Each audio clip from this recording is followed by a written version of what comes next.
Assalamualaikum dan salam sejahtera buat penonton relaxlah.com. So, baru-baru ni Apple ada buat satu reveal yang sangat besar di event WWDC. Untuk yang tak tahu, WWDC tu apa? Ialah Worldwide Developer Conference. So, dalam WWDC ni, Apple buat satu reveal mengenai iOS 14. iOS 14 ni memang dah lama dinanti-nantikan oleh pengguna iPhone. Jadi, apa agaknya function-function baru dan adakah Apple akhirnya catch up dengan Android OS tu? Jom kita tengok ada apa dalam iOS 14. Home Screen Customization. Antara features yang buat orang excited dengan iOS 14 ni adalah Apps Library. Untuk korang akses Apps Library ni, korang cuma perlu scroll ke kanan sekali dan korang akan masuk ke dalam Apps Library tu. Apps Library ni akan susun apps korang mengikut kategori dan diorang akan masukkan dalam folder masing-masing. So apps korang akan jadi lagi tersusun lah lepas ni. Korang boleh scroll ke bawah untuk search apps tu dan Apple akan susun setiap apps mengikut abjad daripada huruf A sampai ke huruf Z. So senanglah untuk korang cari apps yang korang mahukan. Tapi obviously Android dah ada lama dah benda ni. Widgets.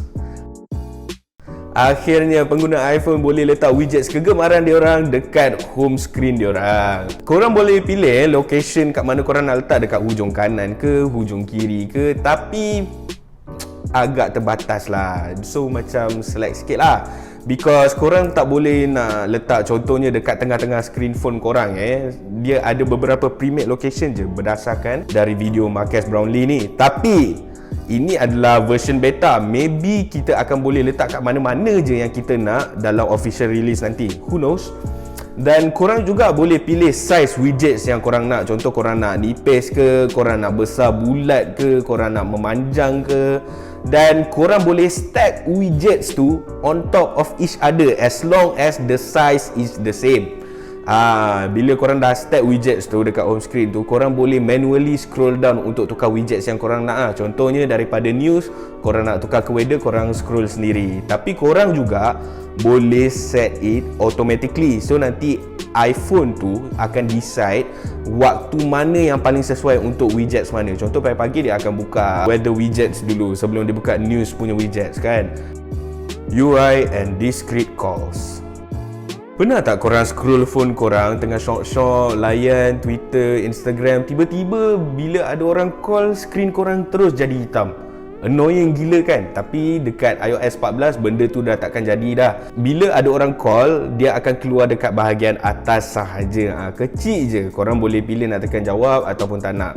Macam tu juga dengan Siri. Siri before this, kalau korang tekan button power lama-lama, dia akan keluar the whole screen. Habis jadi hitam habis. Tapi bila dalam iOS 14, Siri akan cuma keluar snot dekat bawah tu. Tapi sayangnya korang tak boleh nak buat apa-apa lah waktu Siri tu ada. Not to mention, korang juga boleh buat apa je yang korang nak waktu FaceTime. Contoh korang tengah FaceTime dengan saya sekarang dan saya boleh scroll ke atas dan buka apps lain, baca Twitter ke apa ke.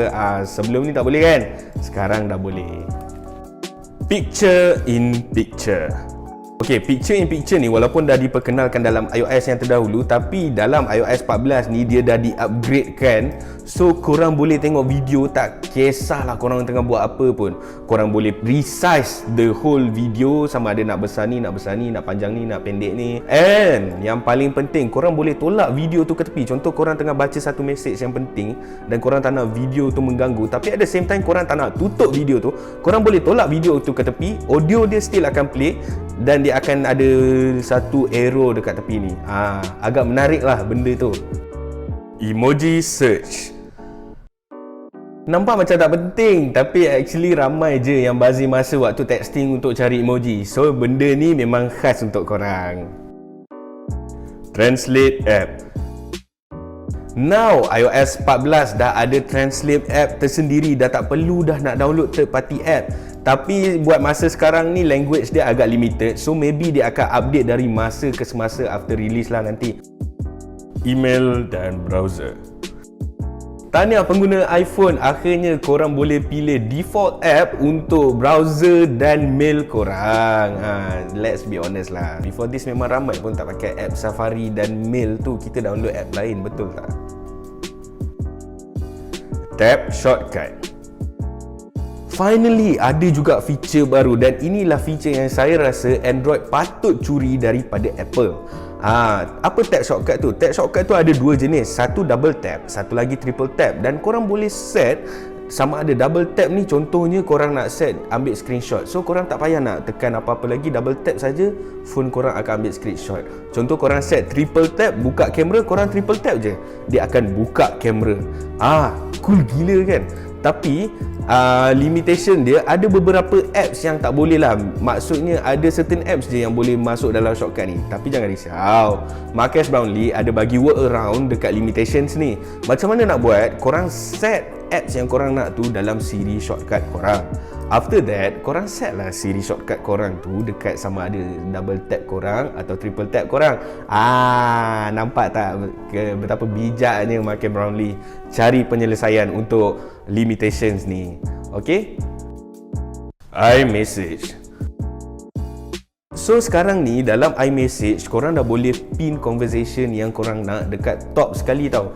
So maknanya lepas ni no more scrolling lah untuk cari group favourite korang yang tenggelam dekat bawah tu. Korang cuma perlu pin je dan korang boleh access. Memang best kan? Dan yang lagi satu yang features yang saya personally suka adalah notification. Korang boleh set kat iMessage korang untuk bagi korang notification hanya apabila nama korang di-mention sahaja. Kalau nama korang tak mention, korang tak akan dapat bising-bising banyak tu yang diorang sembang banyak tak penting tu. Memang seronok untuk orang yang sukakan privacy macam saya. Dan yang paling best, dalam group iMessage dah ada features baru di mana setiap ahli gambar dia orang akan ditunjukkan dekat atas dalam bulatan bubble kecil macam tu tau. So macam cute, bubble cute macam tu lah. Lagi aktif korang dalam grup tu, lagi besar gambar korang ada dalam grup tu. Memang cool gila lah. Apple Map. Apple Map kini dah ada satu feature di mana dia akan bagi satu guide bila korang pergi luar negara dan korang buka Apple Map, dia akan tunjukkan tempat mana yang best nak makan, tempat mana yang best untuk korang jalan-jalan. So agak menarik lah, korang dah tak perlu search apa semua. Semuanya, everything ada dalam Apple Map. Apple Map juga ada tambah satu dedicated route untuk cyclist. Siapa yang minat cycling apa semua tu kan, nak cari jalan berbasikal yang selamat apa semua, boleh guna Apple Map. Tapi Apple Map ni jarang digunakan oleh Malaysians because kita dah ada Waze dan Google Map. Most people prefer Google Map daripada Waze pun. So tak tahulah, kita tengoklah perkembangan Apple Map dalam Malaysia macam mana. Maybe dia akan overtake dua-dua yang lain tu. Okey, jadi kepada pengguna iPhone, apa pendapat korang mengenai iOS 14 ni? Korang excited tak? Ataupun korang rasa macam And kepada pengguna Android, saya paling nak tahu komen korang. Sila komen, korang rasa betul ke iOS 14 ni ciplak idea Android? Jadi itu saja daripada saya. Jangan lupa like dan kita akan jumpa lagi dalam video relax lah yang seterusnya.